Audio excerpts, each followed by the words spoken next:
Друзья, сейчас я хочу вам рассказать про одно самое такое нераскрытое и такое таинственное, можем сказать, вещь, которая может немножко быть неприятным сегодня для вас.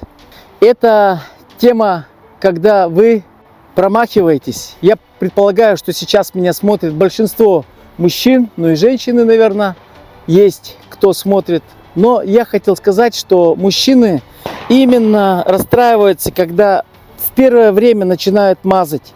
Промахи, то приклад не совпался, то навыков нет. Но, ребята, никогда вы не опускайте себя низко, потому что самая важная вещь в этом во всем – это, ребята, ваше нутро.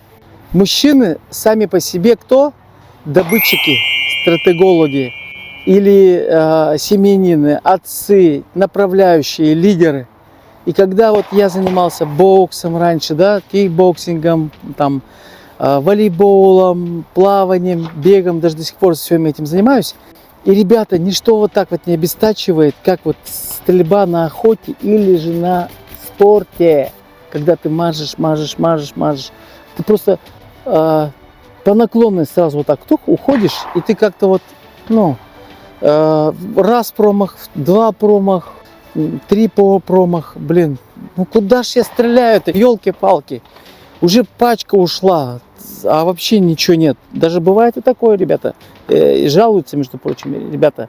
Так вот, ребята, никогда не расстраивайтесь. Эта тема, она очень-очень опускает человека вниз, как стрельба, как сама эта область. Потому что она задевает наше самое таинственное, внутреннее, сакраментальное. Вы не сможете со мной не согласиться, что вы не добытчики.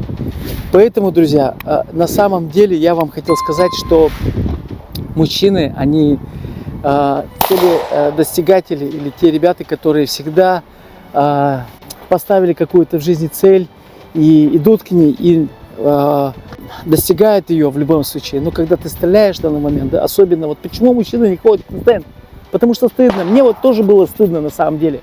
Друзья, если вы стреляете и до сих пор используете стандартный приклад, и у вас ничего не получается, и у меня для вас отличная новость. Мы уже несколько лет делаем индивидуальные приклады под каждого стрелка, с учетом вашей анатомии, роста, длины. Все это подбирается по вашим меркам. И все это делается, ребята, по онлайн. Вам не надо встречаться со мной, брать открепления и приезжать сюда с ружьями. И как следствие, попадание возрастает. Мы работаем сегодня под брендом Якут Снайпер. Если вам интересно, напишите мне в WhatsApp. Ссылка под описанием под этим видео. Я расскажу вам подробнее, и мы вам поможем подобрать оптимальный вариант.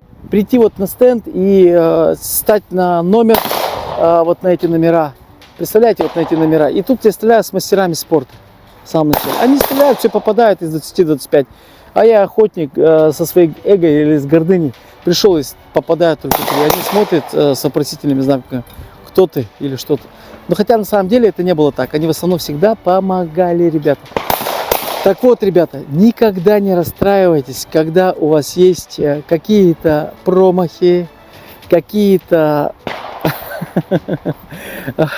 неуспехи.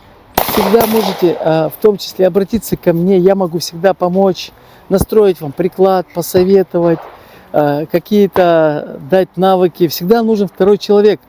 Это делается не для того, чтобы вы именно ко мне приходили за каким-то советом, а просто я как сейчас снимаю видео для того, чтобы вы знали, хотя бы осознавали то, что вы можете именно наткнуться на такую вещь, как то, как человек начинает расстраиваться именно в этой сфере стрельбы, сфере охоты, когда дела не идут. Но ничего страшного, ребята, жизнь продолжается, жизнь – это игра, и мы как-никак всегда шлифуем, всегда корректируем себя, всегда, как говорится, поправочки на ветер, будет всегда хорошо, ничего страшного.